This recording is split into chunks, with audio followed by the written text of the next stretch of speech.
Madame, monsieur, bonjour. Ça fait longtemps que vous attendez? Et moi? Oh, moi, vous savez, je suis mort en 1794, comme mon maître. Alors autant vous dire que ça fait 228 ans que j'attends. Eh oui. Et puis la petite John, là, la petite nouvelle, ça fait que 146 ans qu'elle attend. Elle n'est morte qu'en 1870, la pauvrette. 228 ans quand même. Eh oui, monsieur. Et encore, j'ai laissé passer la place à mon maître. Hein. C'était un bon maître. Ah, j'ai toujours été dévoué pour lui. Je me suis même sacrifié. Ah, c'était un bon maître, celui-là. Et vous, monsieur? Oh, moi, je suis mort en 1900. Cela faisait 118 ans que j'attendais dans une autre salle, avec d'autres gens. Oh, il y avait bien des gens intéressants, mais l'intéressant n'a plus d'intérêt quand il n'intéresse plus. Et puis j'aime bien changer. Enfin, 118 ans? Vous n'êtes pas près de passer. Ah, ça non. Et vous ne vous ennuyez pas trop? Non, on discute. Depuis 148 ans. Oui, enfin, si on change de salle, on risque d'être à nouveau à la queue, surtout si certains en laissent passer d'autres. Oh, bah excusez-moi, madame, mais laisser passer l'amiral est un acte civique, que je sache. L'amiral. L'amiral du Chafaud, monsieur. Oui, monsieur. L'amiral du Chafaud ici. Oui, enfin, il a préféré me laisser seule en compagnie de ce drôle d'oiseau. Bah je vous remercie, madame. Sachez que je peux être galant. Tenez, je vous laisserai passer quand ils appelleront le prochain. Je vous laisserai même trépasser. Les femmes et les enfants d'abord, comme on dit dans la marine. Et qui décide? Parce que c'est long, un peu. Ah ça, c'est long. Ah, bah, c'est les autres au bureau, là-haut. C'est le barbu qui décide. Parce qu'on croit que quand on meurt, on y va tout de suite. Mais non, c'est faux. C'est faux. Il faut passer par la salle d'attente avant le grand repos. Et... Oh, mais excusez-moi, je ne me suis pas présenté. Georges Villebois-Mareuil, né le 22 mars 1847 à Nantes et mort le 5 avril 1900 dans la contrée de Boshof, en Afrique du Sud. Et vous? Oh bah... Madame ne se présente jamais, on présente, madame. Ah bon? Et comment fait-on? Bah dans le grand livre. Le grand livre. Oh, quel idiot! C'est le livre des personnalités qui sont passées, qui ont jalonné l'histoire de Montaigu, etc. Une sorte de guide du patrimoine humain montacutain. Oui, un genre de wouzou de Montaigu. Ah non, pas d'anglais. Bon. Alors, allez-y, présentez-moi cette personne. Oh non, pitié, pas lui. Ah mais vous allez voir. Que se passe-t-il, monsieur? Rouflaquette, appelez-moi Rouflaquette. Eh bien alors, Rouflaquette, j'attends. Vous ne savez donc pas lire? Un peu, quoi, mais... vous savez, moi je suis le dernier d'une gorouée de 8 enfants. Mes parents m'ont balancé sur un bateau à l'âge de 10 ans, alors la mer, voyez-vous, c'est pas vraiment fait pour lire. Pourquoi diable portez-vous des lunettes alors? Bah pour voir, et pour bien voir, c'est l'amiral qui me les a offerts. Pour voir au loin les drapeaux, les pavillons, bleu marine croisés de blanc, avec une croix rouge au milieu. Oh. Eh bien, laissez-moi présenter cette personne que vous appelez allez-y. Madame depuis tout à l'heure. Ici, me dites-vous, Par hein? là. Top.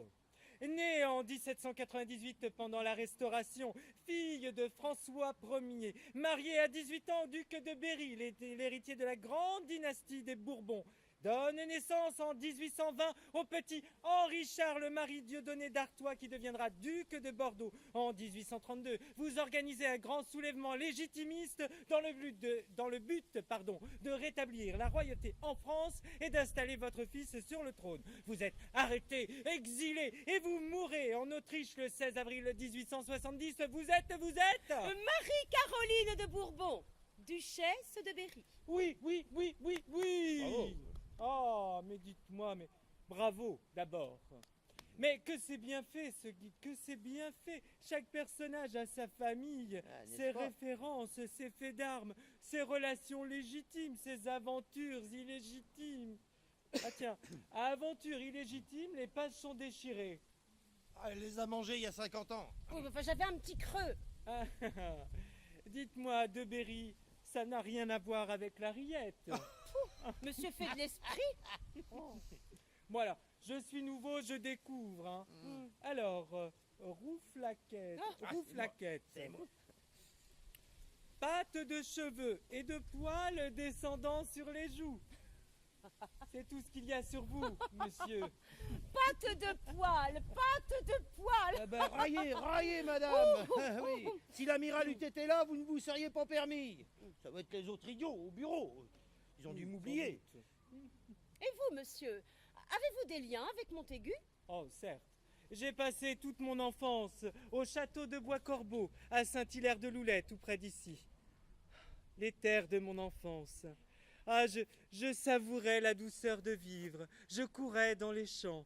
Et puis j'écoutais, j'observais les oiseaux migrateurs en particulier. Ils me faisaient voyager.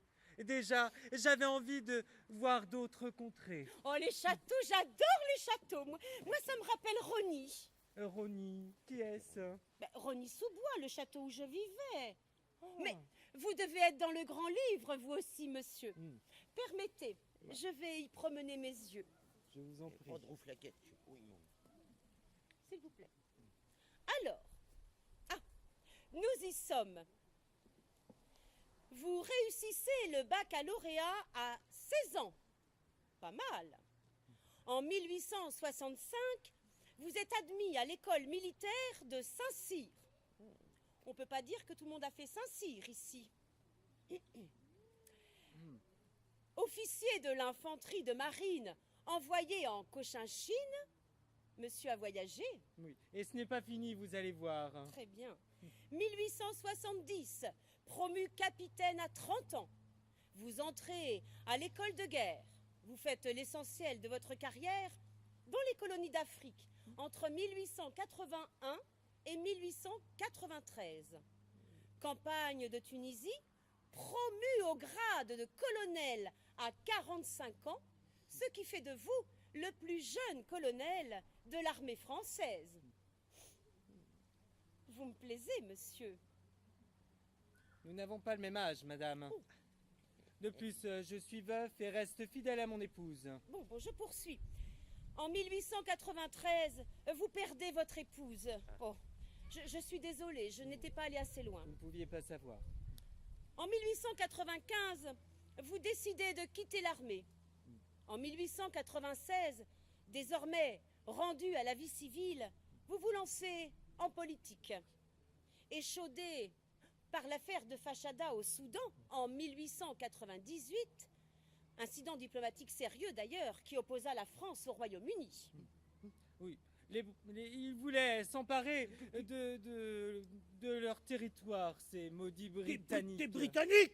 D'où ça, des Britanniques? Rouflaquette, je peux continuer? Merci. Pour laver cet affront qu'on avait fait à la France, vous vous enrôlez ensuite du côté des Boers en 1898 en Afrique du Sud.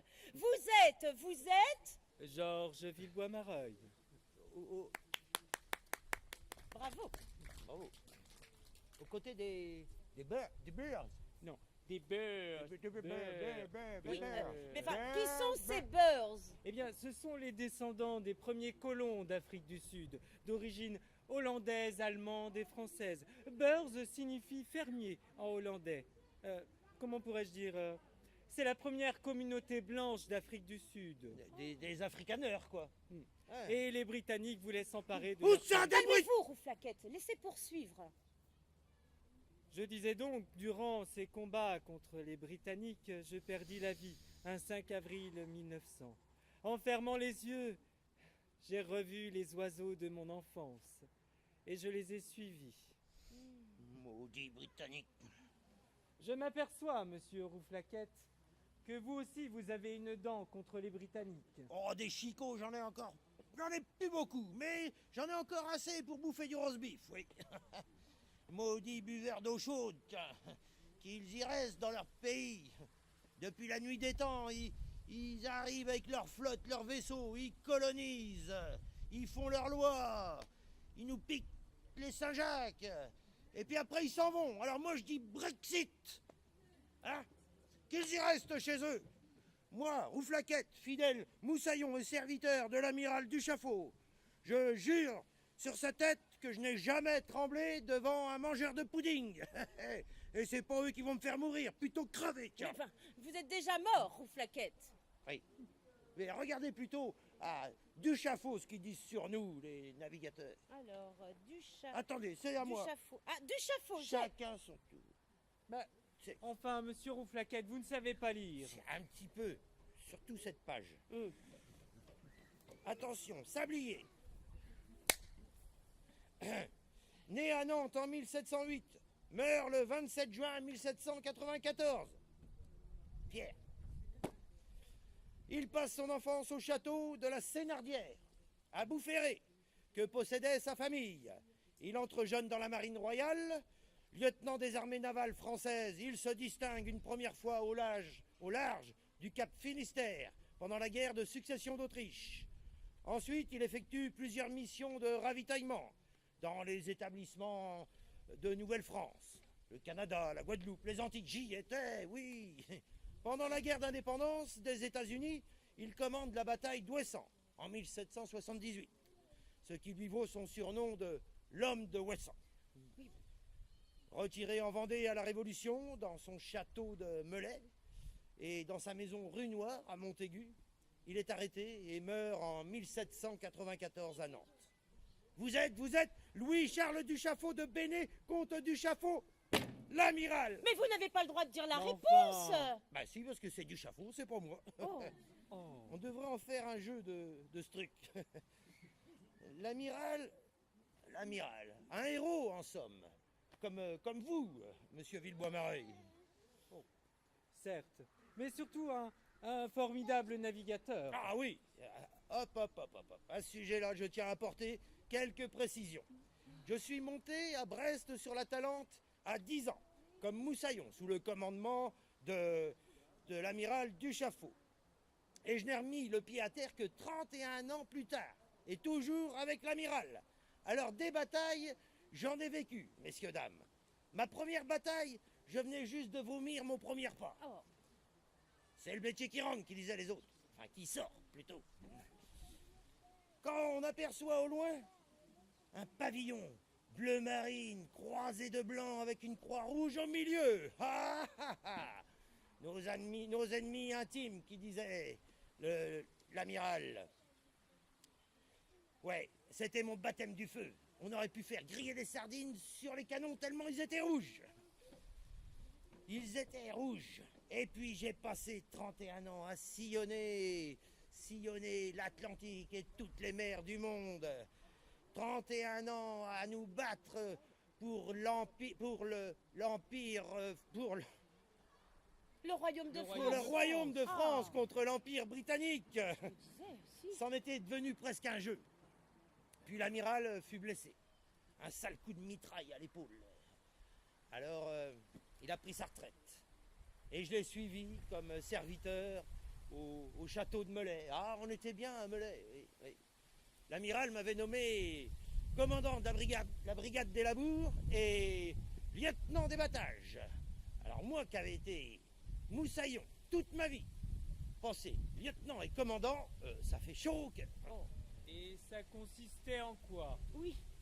À labourer avec bijoux puis écus, et puis à battre le blé l'été. Mais on était bien au château de Melay. Oh, vivre au château. Quelle belle vie. Nous vivions paisiblement au château de Rosny. Rosny-sous-Bois, vous connaissez? J'adorais le théâtre, la mode, la peinture, la musique, enfin, les arts en général. J'adorais mécéner ces peintres, ces compositeurs, ces hommes de littérature avec qui j'entretenais des conversations dans mes salons. J'avais la plus exceptionnelle bibliothèque de mon époque. Plus de 8000 ouvrages d'une reliure et d'une qualité rare. En 1820, je me promenais avec le duc de Berry, bien sûr, lorsqu'un bonapartiste qui voulait éteindre la dynastie Bourbon l'assassine, là, froidement sang devant mes yeux. Je m'évanouis. Je m'écroule. Oh,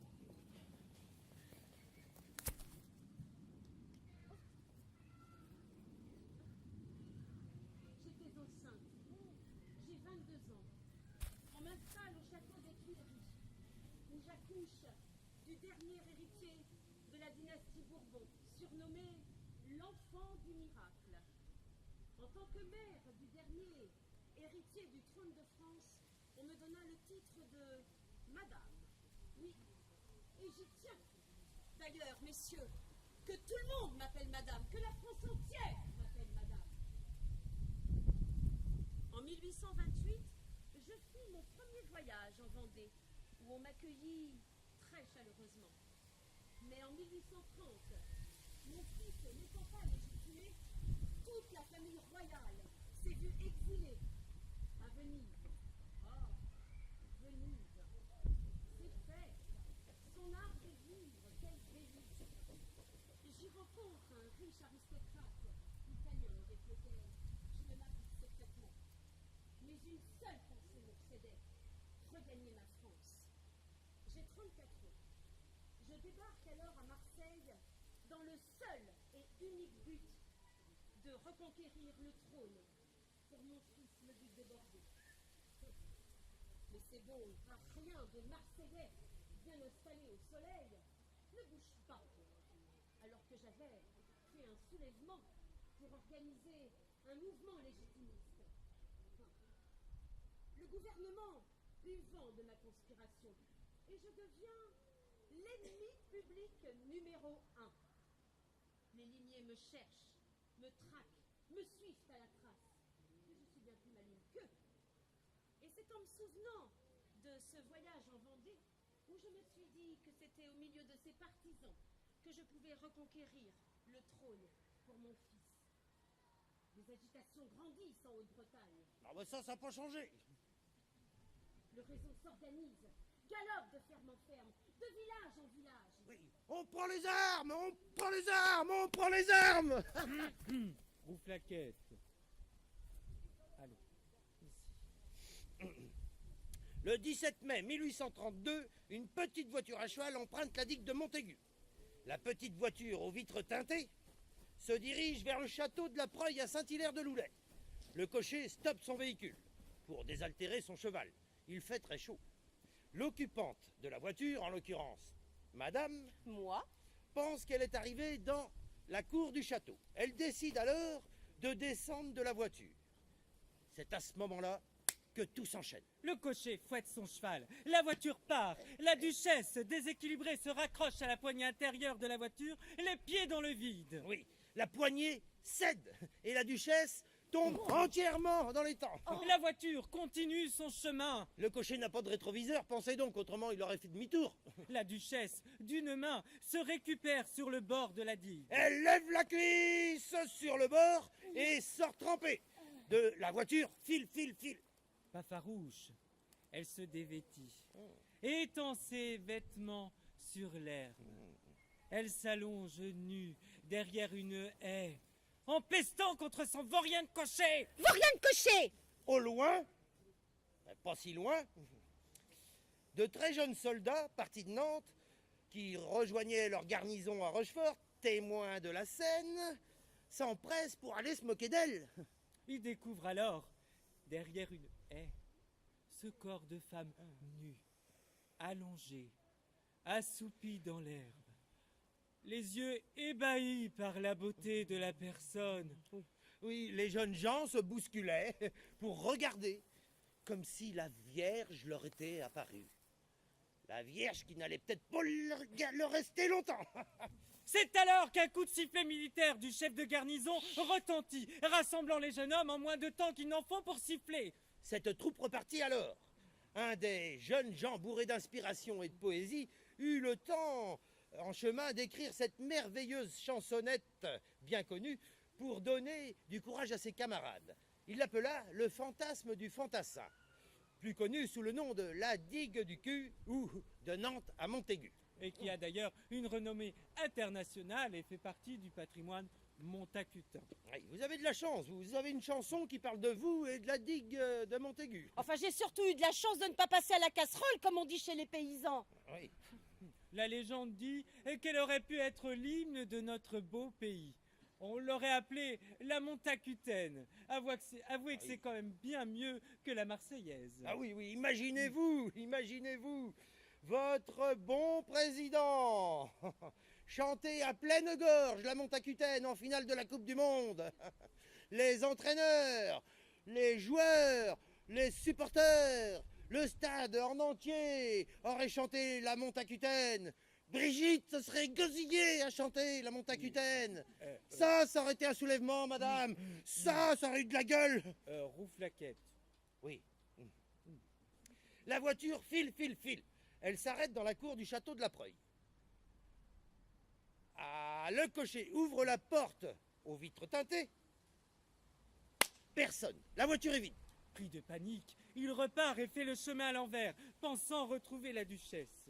C'est en arrivant près de la digue de Montaigu qu'il vit madame, assise, rhabillée de sa robe trempée, les pieds dans l'eau, qui attendait son idiot de cocher. Viens là, toi, sale petit vaurien. Donne-moi ton pantalon noir, ton gilet jaune, ta veste, ta blouse bleue et ton bonnet.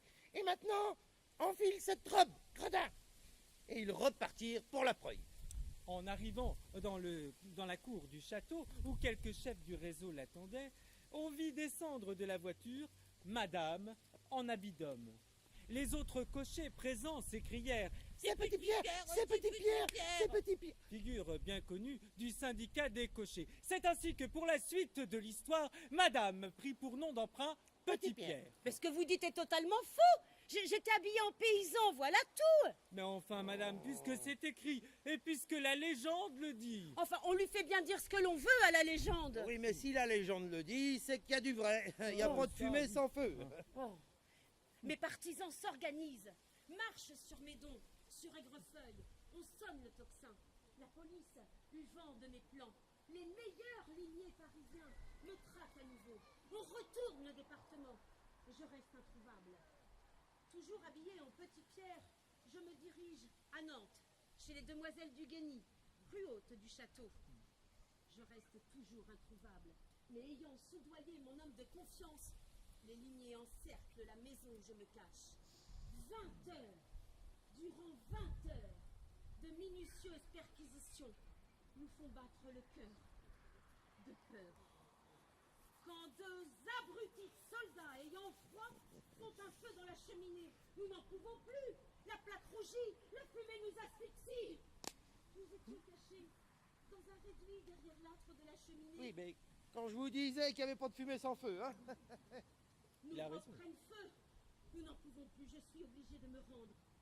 Prisonnière, je suis embarquée sur un vaisseau de 6 canons jusqu'à Saint-Nazaire, puis jusqu'à la prison de Blaye.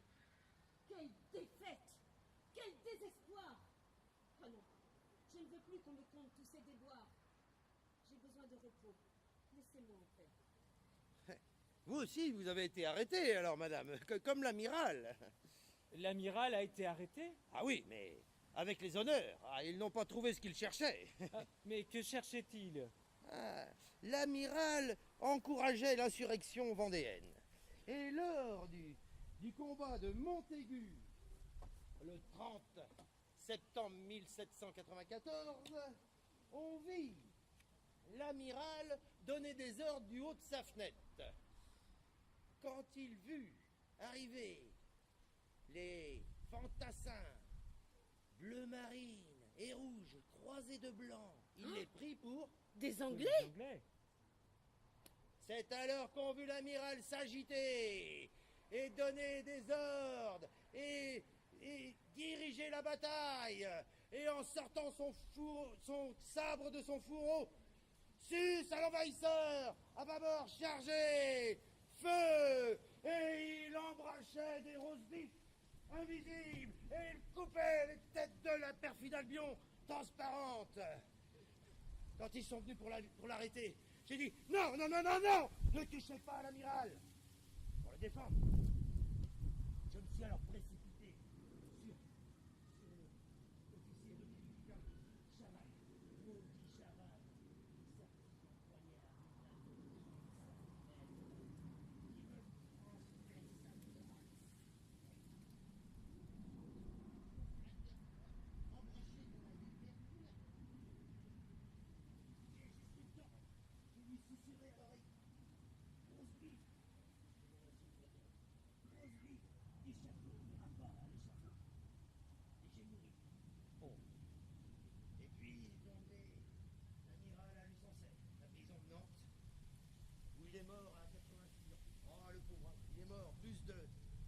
chagrin et d'ennui que de son vieil âge, le pauvre. Et qu'en est-il du trésor? De quel trésor parlez-vous, madame? Oh, j'ai entendu parler du trésor du Chaffaut. Ah oui, et qu'est-ce que vous voulez en faire, ma amie? Ou plutôt, devrais-je dire ma morte, puisque vous êtes moitié morte. Mais enfin, du Chaffaut avait bien un trésor. Enfin, du moins, c'est ce que dit la légende. L'amiral, monsieur, l'amiral. Et puis la L'amiral légende du vous- Chaffaut. L'amiral... Alors, Bon, d'accord, il y avait bien un trésor. Et et 2000 pièces, brillantes, lustrées, clinquantes, enterrées non loin du château de Melay, qu'un cuisinier a trouvé il y a quelques années. un cuisinier. Oui, quelqu'un qui cherche un trésor avec une poêle à frire, moi j'appelle ça un cuisinier. Mais il en existe encore. pourquoi dites-vous qu'il en existe encore des trésors? Mais parce que ce petit trésor de 2000 pièces d'or n'était que la partie visible de l'iceberg. Il en a donc caché un autre? Un autre, mais pensez donc, 10 autres. Et je le sais, j'y étais. 2 jours avant son arrestation. On entendait gronder, résonner les canons au loin. L'amiral me dit, rue Flaquette, ça commence à sentir mauvais. Attelle bijoux et écus à la carriole et descend à la cave chercher les sacs derrière le gros tas de bois. 10 énormes sacs de toile de jute remplis de belles pièces d'or, madame. Est-ce un mensonge ou une légende? Mais voyons, madame, j'y étais. Ces pièces d'or, je les ai vues en chair et en os. Et mon limbago s'en souvient encore. J'ai chargé les 10 sacs dans la carriole. Et nous voilà partis, de nuit, avec l'amiral, à la lanterne, direction le pré carré. Et j'ai creusé 10 énormes trous durant toute la nuit, sur une ligne droite qui séparait ce pré en deux. L'amiral me dit, ô Flaquette, mon fidèle serviteur, j'ai confiance en toi, tu ne diras rien.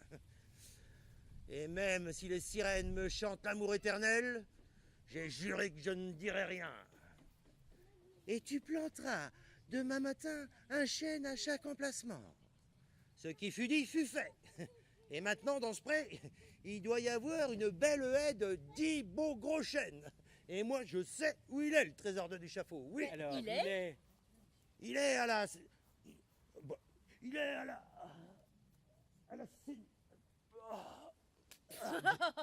Mais vous êtes déjà mort, ou Flaquette, et nous aussi, vous pouvez nous le dire. oui.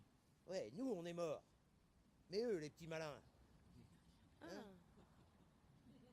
Vous avez raison. Il vaut mieux que cela reste une légende. Oui, les terres de Montaigu ne sont-elles pas des terres de légende? Comme la chanson. Et vous, madame? Et vous, madame, vous n'avez fait que passer à Montaigu. Ah oui, monsieur. Mais pour marquer l'histoire, il faut que vos faits soient à l'instant T, au bon moment, et qu'on vous y voie. Tomber le cul dans l'eau, en l'occurrence, n'est pas donné à tout le monde. Oui, monsieur, bien de grands hommes et de grandes femmes sont passés sur Montaigu, et n'en ont pas pour autant une renommée nationale. Voyez, Clémenceau est bien passé à Montaigu.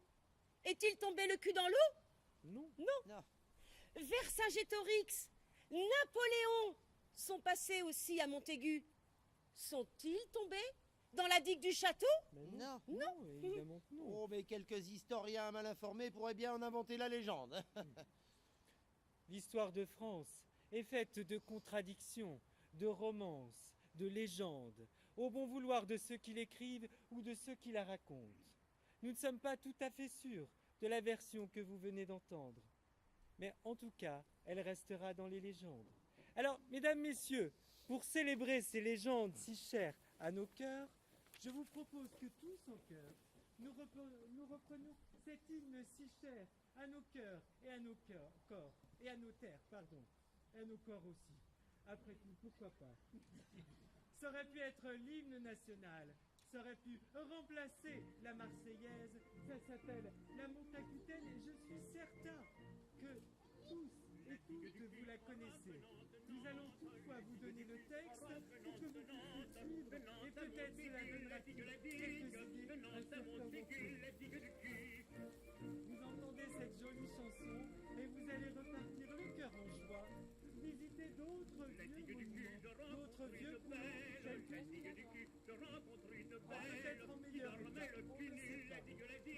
lequel nous espérons que vous avez passé un bon moment en notre compagnie.